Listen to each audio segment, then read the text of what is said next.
Well, Jim, I think it was just a few weeks back we talked about a round of WWE releases that had happened and what the future of those wrestlers would be, and people were surprised over the last few days, a few more releases. And I guess the timing of it really surprised people, but a lot of people were also surprised by the outcry on social media. Let's talk about it. The first one, R-Truth. R-Truth, Ron Killings being released by WWE. Well, and in actuality, release is technically not the right term. He's not being renewed. His contract is up. Whereas I think the other folks, they were at a period in their where their out clause could be exercised or whatever for the WWE office. But with R-Truth, here's the thing. I understand why they wouldn't want to sign a 53-year-old guy to a 2 or 3 year contract, a guy that they've done marginally nothing with for quite a while, except for right now. And even still for right now, let's say you don't want to go to him and say, okay, R-Truth, this has been great. So we want you to wrestle for us for 3 more years. You're 53 years old. You might not want to do that, but why? Since they did this, and it's a perfect time to do it, not only because apparently they're losing R-Truth, but they know they're losing Cena. And we said this Saturday night's main event, it was a good little TV match, and it fit the story that they've told for a while on and off, blah, blah, blah. But he was the number one T-shirt seller of the week from one report that I saw. And why wouldn't you go to him and say, okay, look, we don't want to sign you for however much money you've been making per year for 3 more years. But we just did this thing and you're selling merchandise and the people like you more now than they have in a while. It's one of those things that happens. So let's sign you to a lesser contract and don't work as much. We're still doing the merchandise. Show up on Raw every couple of weeks. So work 25 times a year, we'll pay you several $100,000. And you're still with the company, and we'll still do whatever the fuck, and we'll sell T-shirts. And we'll see how it goes. In a year, maybe you've made enough money on T-shirts, you don't give a fuck. I have the tweet here that Ron Killings sent out June 1st, 11:12 a.m. I'm sorry to inform you all, I just got released from WWE. I want to thank WWE for the ride, but mostly I want to thank each and every one of you who was along for the ride. Thank you for all the love, support, and appreciation you have given me over the years. Thank you. And again, he's even said, I was released. It's different. They didn't renew you. And he put that out Sunday morning, and it caused a public outcry. I mean, as much as you're going to get from wrestling fans on social media, but I was shocked how many people were upset about this. Again, I don't necessarily agree with this person or that person deserves a job for life, but you did see a lot of that. Like, if there's anyone who deserves a job for life, it's him. You even started seeing, this would have never happened under Vince. Vince would have never done this. Because what? Yeah, you started seeing some of that. Again, people losing their minds. Vince got up on the wrong side of the fucking bed and decided to fire people sometimes. But no, see, this is, if R-Truth had been involved in the previous round of cuts before they shot the angle for the thing with Cena, nobody would have been surprised, would they? Because he just every once in a while on TV in a comedy thing and a blah, blah, blah.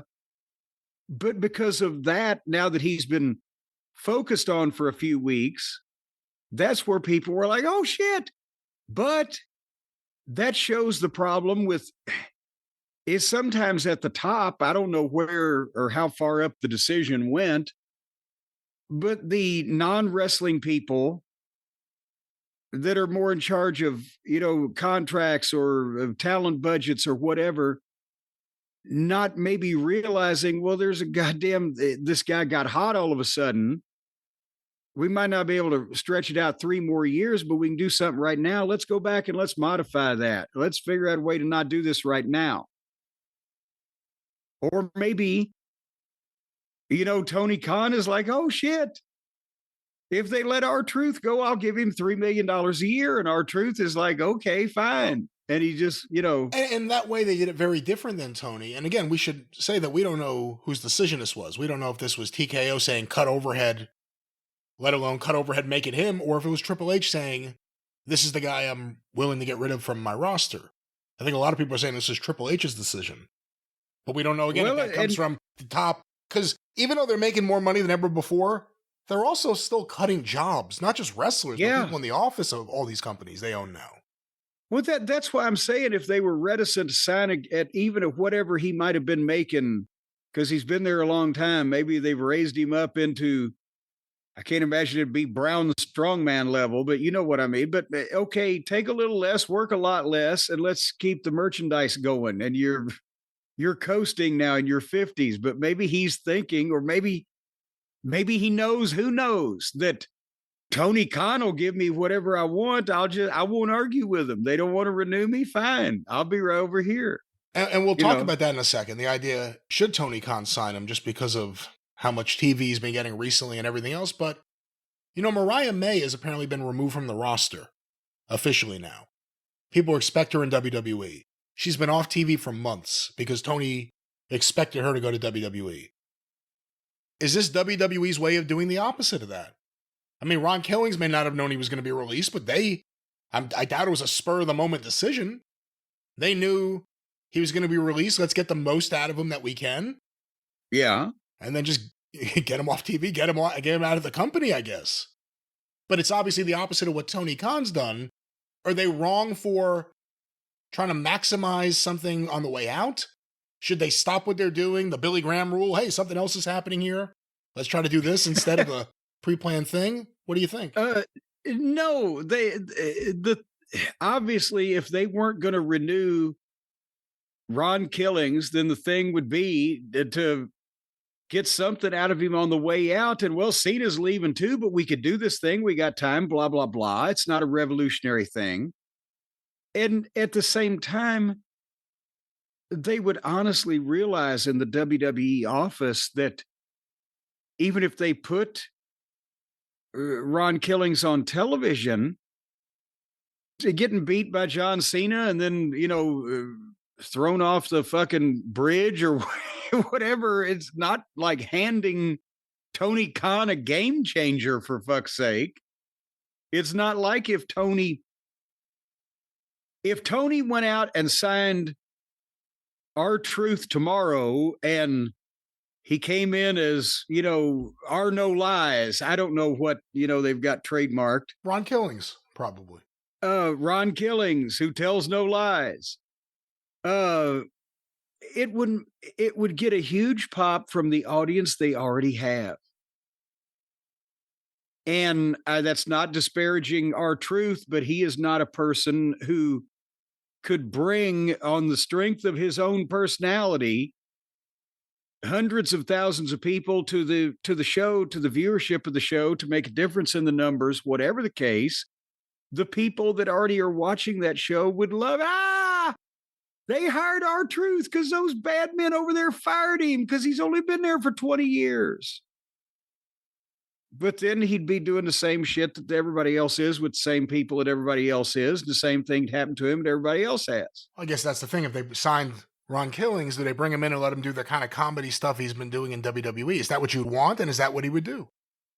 Well, and I'll be honest, for comedy, if you're going to do comedy, he's the best one at it because you almost find yourself being sucked into that this guy could literally be that fucking stupid, right? He does it so well. But or he goes to TNA, or he goes to TNA. I think TNA would probably be better for him because he'd be a bigger fish in a smaller pond. But at the same time, Tony's predilection for signing up somebody that's the current darling of the internet. And Tony's got as he said himself, a bigger checkbook. But that's the thing. It's not horrible of the WWE to let a guy go that's in his 50s that has been there for literally nearly 20 years, I think. Having said that, the timing was so odd because he's actually more important now, temporarily, just off of this, but then he more visible, more popular, more over, whatever, than he has been for the last several years, right at this time. Because as I said, if they'd done it, 6 months ago, nobody would have thought anything about it.